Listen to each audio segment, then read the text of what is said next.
Notre invité dans la matinale, Seya Baroun, bonjour. Merci d'être là. Vous êtes secrétaire général du syndicat des chauffeurs privés VTC. Pourquoi on vous a invité? Tout simplement parce que une enquête réalisée par LCI indique que 4 à 5 000 chauffeurs seraient des faux chauffeurs, qu'il y a eu un fait divers en début de semaine avec un fonctionnaire de police qui a été happé, percuté par justement un faux chauffeur.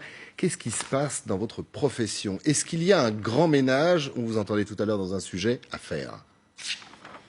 Alors, avant 2015, en fait, pour devenir VTC, c'est pour ça qu'il y a eu des milliers de VTC qui sont arrivés, il fallait 240 heures de présence. Donc tout le monde était présent dans les examens, enfin dans les formations, et on avait la carte.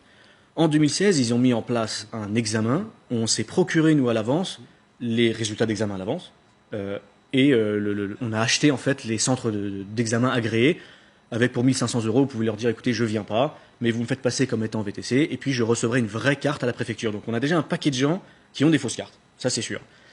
Arrivé la loi Grand-Guillaume en 2016, on a verrouillé tout ça et on a mis tout ça à la Chambre des métiers et de l'artisanat, pour éviter toute magouille. Donc depuis 2016, on ne peut plus acheter les sujets d'examen à l'avance, ou les résultats d'examen à l'avance, ou une attestation de présence. On ne pouvait plus. Donc les faussaires se sont remis sur des achats de faux papiers, de fausses cartes. De 2016 à aujourd'hui, si vous achetez une fausse carte, vous pouvez vous enregistrer au ministère des Transports. Avec une fausse carte, il n'y a pas de contrôle au ministère des Transports. Il n'y a aucun contrôle. En revanche, depuis 2 semaines, effectivement, on est en train de changer toutes les vieilles cartes papier avec des cartes biométriques.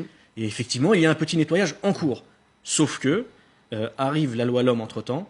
La loi LOM veut retirer les examens à la Chambre des métiers. Ils veulent les remettre à une certaine époque où on achetait le centre de formation, etc.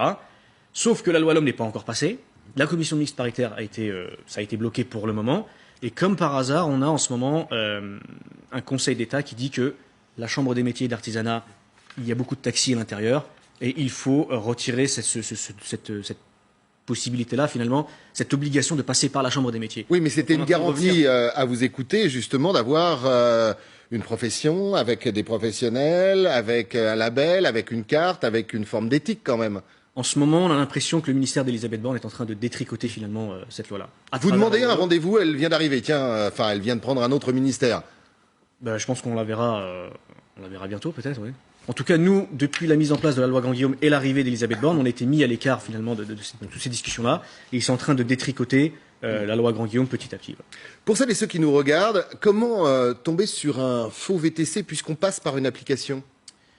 Alors, ce que vous ne savez pas, que le grand public ne sait pas, c'est qu'aujourd'hui, on s'est formé entre 5 et 10% des chauffeurs VTC. On a créé des groupements, plusieurs petits groupements de chauffeurs qui vont essayer de démarcher des grandes enseignes, des grandes entreprises et de montrer patte blanche directement en dehors des plateformes. En revanche, au niveau des plateformes, malheureusement, que ce soit taxi ou VTC, quand il y a des faussaires, il y a des faussaires. Et ça, c'est compliqué. Oui, mais l'application, elle m'indique une personne, un numéro de plaque, un véhicule. Alors, il y a pas mal de gens qui conduisent avec la plaque ou le permis de son cousin, de son beau-frère, d'un ami, d'une location de compte. J'ai emmené personnellement des journalistes qui se sont inscrits avec un faussaire, des faux papiers, et ils se sont inscrits sur toutes les plateformes. Il n'y a aucun problème, en fait. Ça fait des années qu'on parle de dérégulation. Le souci est un peu plus gros. L'État refuse du corporatisme, ils veulent libéraliser. Le problème, c'est que quand on libéralise à fond, ça fait un truc, ça fait une jungle en fait. Là, ça fait du grand n'importe quoi, ça fait même du danger. Et alors, nous, là, et vous qui nous regardez, comment on peut repérer un faux VTC ? Alors, ce qu'il faut de dire, absolument d'abord dans un premier temps, parce que j'ai pas envie de le faire. Ce qu'il faut dans un premier temps, c'est voir le macaron rouge. Il y a un QR code dessus. Et il faut une carte biométrique, un peu comme la carte d'identité ou comme le permis. Maintenant, il faut une carte biométrique. Il faut absolument on peut la demander en tant qu'utilisateur. Elle est apposée sur le pare-brise. Elle est apposée sur le pare-brise. Si elle n'est pas dessus, je vous invite à ne pas monter. D'accord. Et on peut très bien. Alors, oui, mais si on a réservé, on a notre carte de crédit qui est enregistrée, on va devoir payer, on se rend compte que c'est pas le bon VTC, que c'est un faux VTC.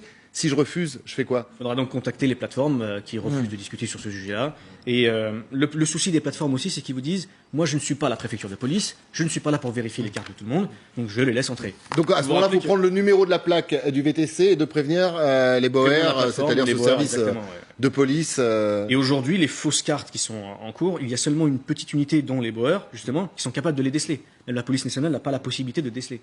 Que faire ? Parce que là, le constat est aberrant. Nous, on est pas du tout dans ces sphères, mais faire une chose que l'État refuse depuis des années, à savoir de la régulation, du corporatisme, essayer de verrouiller ce métier. Il y a un peu une sorte de Vous êtes prêt à accepter justement à ce qu'il y ait des règles strictes, fixées ? C'est ce qu'on essaie de faire, puisque si ça continue comme ça, on va avoir une très très très mauvaise image. on va pas polémiquer, mais le taxi avait une mauvaise image, le VTC a eu cette mauvaise image-là très rapidement. Vous voyez ce que je veux dire? Les taxis ont fait beaucoup de bêtises pendant très longtemps, ok. Les VTC sont arrivés, ça s'est plutôt bien passé, et dès qu'ils ont ouvert et dérégulé à outrance, bah, les mêmes problèmes, on les a retrouvés dans le taxi comme dans le VTC, vous voyez. Il y a une sorte un peu de discrimination, j'ai l'impression que c'est un peu comme du racisme d'État, c'est « Ah oui, mais vous, les jeunes de banlieue sans avenir, sans diplôme et tout ça, vous avez des origines, vous servez à rien, vous donne pas de boulot, on préfère vous donner ça, vous laisser rentrer un peu là-dedans à fond, plutôt que de rien vous donner. » Et je pense qu'il faudrait garder un état de droit plutôt que de se mettre dans un état de fait comme ça. Avec les dérives qui s'accompagnent, Saya Baroun, merci d'avoir été là, de nous avoir éclairés. Je ne sais pas vous qui nous regardez, mais en tout cas, le constat est atterrant. Et donc, invitation à la ministre Élisabeth Borne de vous rencontrer pour essayer de mettre un peu d'ordre à votre demande sur cette profession.